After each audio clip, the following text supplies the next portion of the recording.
Putin declares partial mobilization as war in Ukraine escalates. There are anti-conscription protests already. People are getting arrested. Let's talk about Russia. There sure is a lot of news. We're going to start with the war in Ukraine.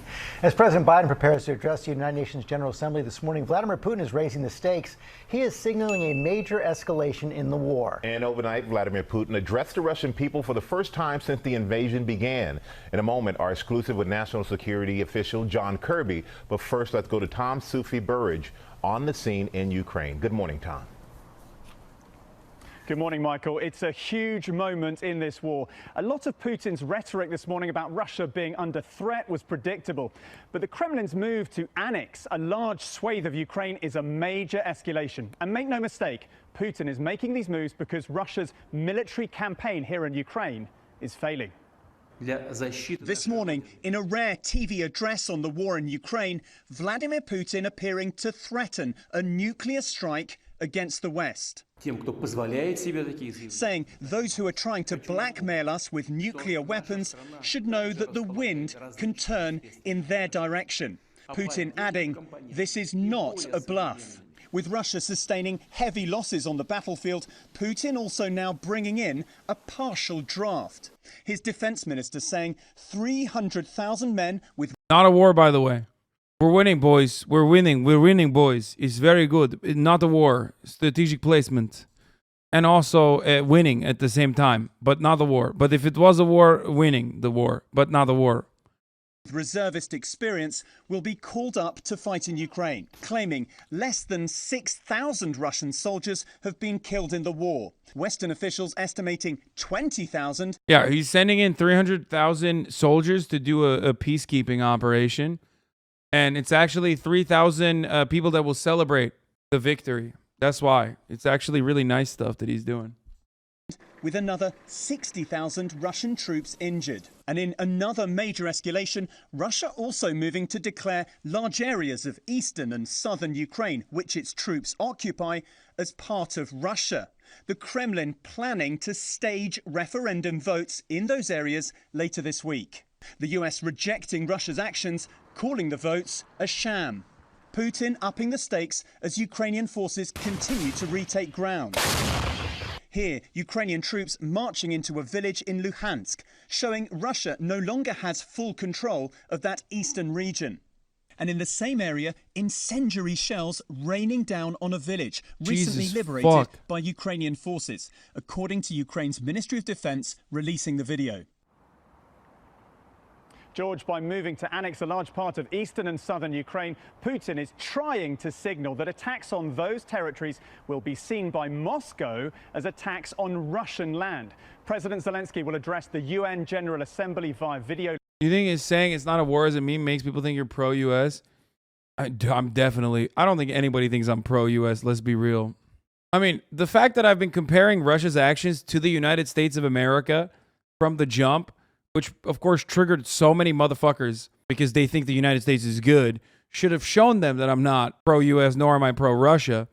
But but some people are literally like, no, it's good when we do it. So they get really mad when you compare that. In my mind, it's the worst thing you can say. People probably think you're a Russian op too. Yeah, there are still people on the internet that fucking lie about that. Link later, as will President Biden in person. The president expected to deliver a stinging rebuke of Putin's war here in Ukraine. Hi, everyone. Okay. Before we move on, Alexander Dugin, we were supposed to talk about that. He is a Russian nationalist. People say that he is like the mastermind behind like Russian nationalism.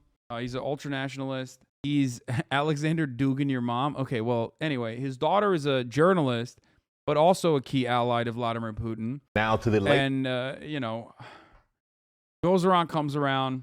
Alexander Dugin, or at least Alexander Dugin's daughter, after leaving an event with Alexander Dugin, left in separate cars. And Alexander Dugin's daughter was killed in an assassination attempt. It's called blowback.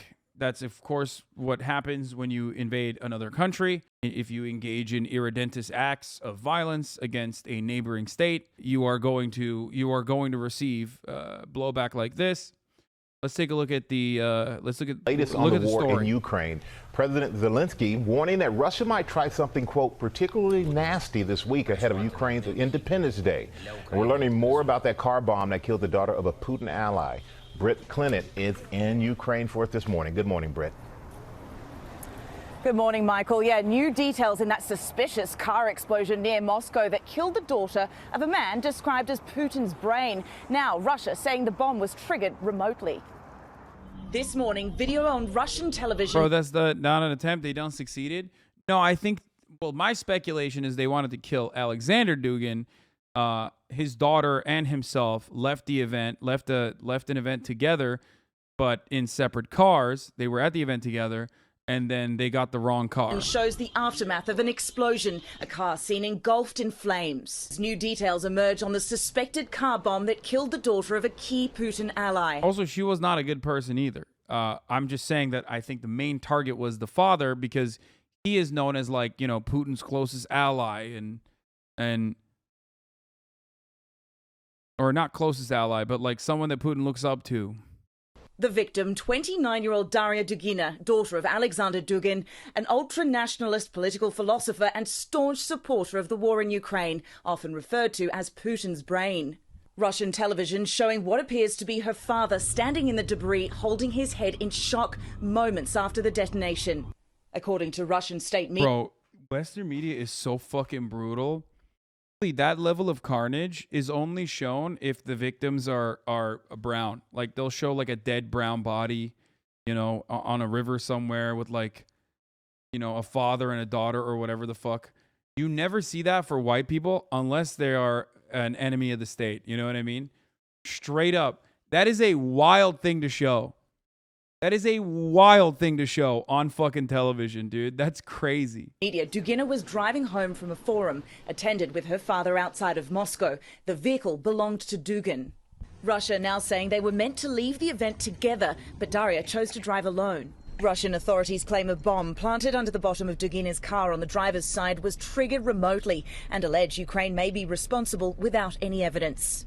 Ukraine denying any involvement in the incident, and a top aide to Ukrainian President Zelensky saying the Kremlin wants to use the killing to increase ideological pressure. Bullshit, by the way, he was not Putin's brain or anything. He was a famous fascist philosopher who criticized Putin a lot. Didn't like him much, but he did approve of Georgia and Ukraine invasions. I mean, he's an ultra-nationalist, and you know, Putin has a lot of ultra-nationalist tendencies as well, so it's not all that fucking crazy that people say that, like, Putin got a lot from Dugin. Or, you know, he cared about his perspective. But I can understand why Western media would, like, exaggerate Dugin's involvement when it does seem like Putin himself is just, like, plenty fucking brain broken about Russian ultranationalism. Yeah. On the Russian people. This as Ukraine is already on heightened alert. Just days away from their Independence Day, President Zelensky warning of a potential escalation. Saying, we should be aware that this week Russia may try to do something particularly nasty, something particularly cruel. Such is our enemy. I feel, from what I understand, Dugin is like a better read Steve Bannon.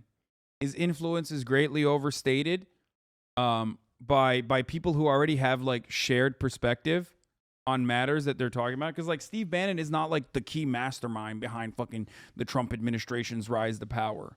You know what I mean? But, like, media will make it seem like that because it's, like, a sexy story.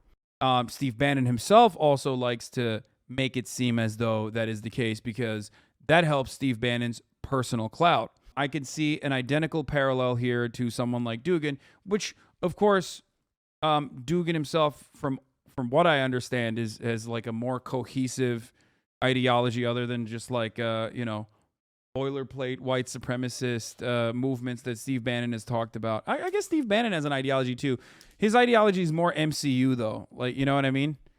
Steve Bannon's, like, worldview is written like a Marvel Cinematic Universe movie where there is, like, a constant war between evil and good, godlessness and godly forces, Christianity being the godly forces, and godlessness being, like, Islam, Jews, and the like.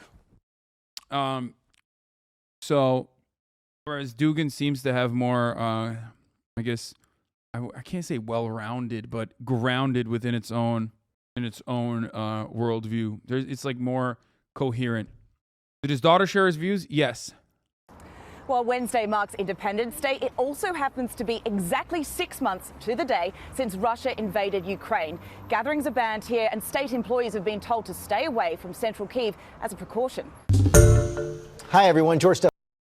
Well developed. Yes. Well developed. Dugin is a piece of shit. In the East, we say that is a close friend of Putin because Dugin was anti-communist when Putin assumes to call Dugin to reform the Communist Russian Federal Party. Dugin just invented Eurasianism, saying that Russia's identity is a separate of that form, the West, given the Christian Orthodox characteristics of Russia. And yes, he's just a dude who wrote stuff Putin liked, and that's about it. Yeah. Dugin is more of a fascist philosopher and Jordan Peterson-like character than a political actor like Bannon. Yeah, I was just referencing, like, I think his own self-importance. What? Commands, abortion, apology, Armenian genocide. What the fuck? Are those my commands? What the fuck? What is the apology one? Sounds overdue apology. Here's my apology. Are you ready for this? Suck my entire cock. Let's keep going. Here. That's awesome. Classic. You know, well, if you're born to like a Russian ultranationalist fascist and you believe in those ideas and you hang out with dad a lot, you're not going to be able to avoid a car bomb. But you can avoid the top of the hour ad break. At the top of every hour, there's a 6-second ad break. If you no longer want to see those ads, all you need to do is subscribe.